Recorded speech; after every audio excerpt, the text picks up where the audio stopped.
Police reform most urgent in Najib's reform plan.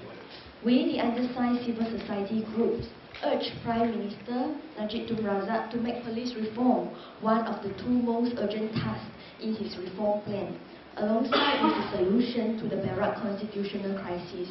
Whether he likes it or not, the establishment of the Independent Police Complaints and Misconduct Commission, IPCMC, is now one of his most important key performance indicators.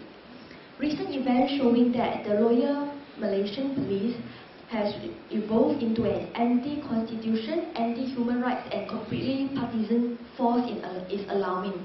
Malaysians deserve a civilized, professional and efficient police force. This the Prime Minister must deliver. We are saddened and angered by the police force continued misconduct in abusing power, violating human rights and destroying the rule of law in this country. We were surrounded by about 30-40 people, and the person who holding the candlelight may be around like 10 to 15 people only. So it is a selection detention where they just want to select whoever likes to wear black color.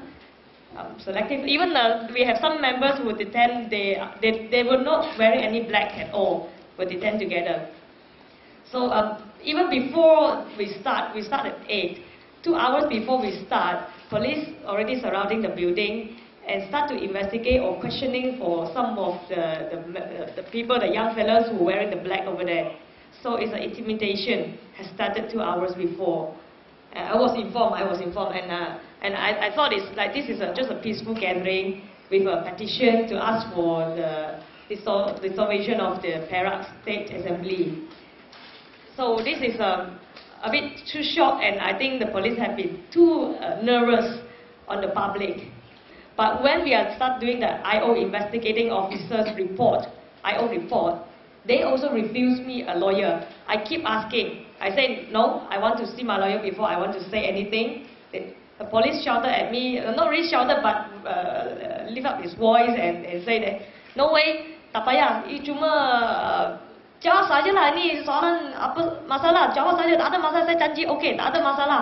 Semua pun jawab macam tu. Tak payahlah peguam, kita tak akan bagi peguam masuk.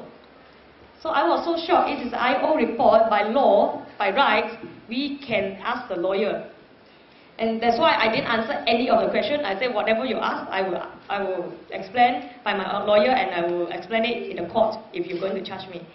So I am not going to answer anything. Then the policewoman who was investigating me keep persuading me. Say, what's wrong? Apa salahnya? Apa masalah? Jawab saja. Ini soalan, tak ada masalah. Jawab saja. But I would say all the soalan that they asked me, we all received different questions, I would say. Some of them are a bit easier lah, just like why you wear black, why you are there, are you makan there, or you're hanging around there. But for me, it's a bit very different. My questions are very different, and just to ask me whether you know the law. Did you hear the 10-second warning? Why don't you leave the area? Do you have more than 5 people? All these questions are supposed to answer by lawyer, because it's a trap. It's a trap. You cannot answer that one, because I don't know why you ask all these things for. What's wrong with that? Can we apply the same question if, say, we are going to the Pasar Pagi, Pasar Malam? Can you ask me why I'm wearing black and walking around the Pasar Malam with more than 5 people in the Pasar Malam?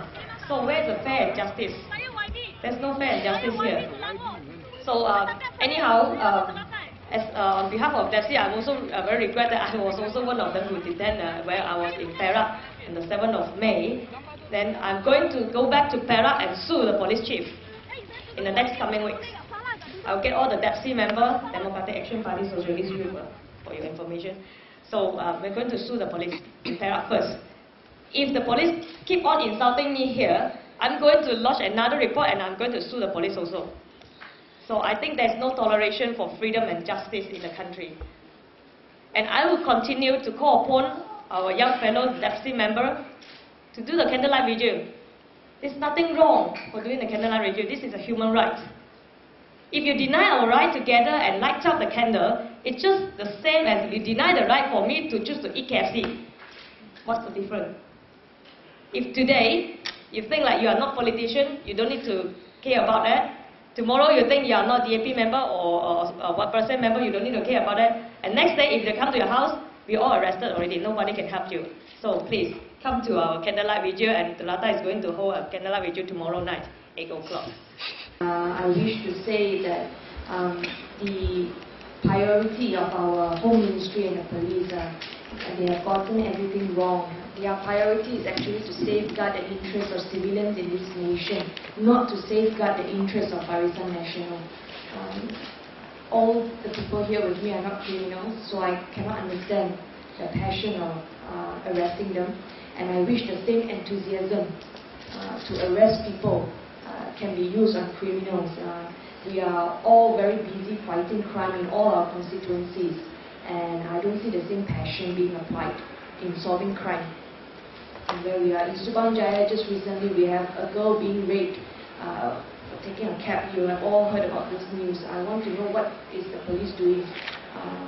And so many houses being broken into, so many girls being victims of snatch theft. I want a reply from the Home Ministry. Where is the passion to solve all this?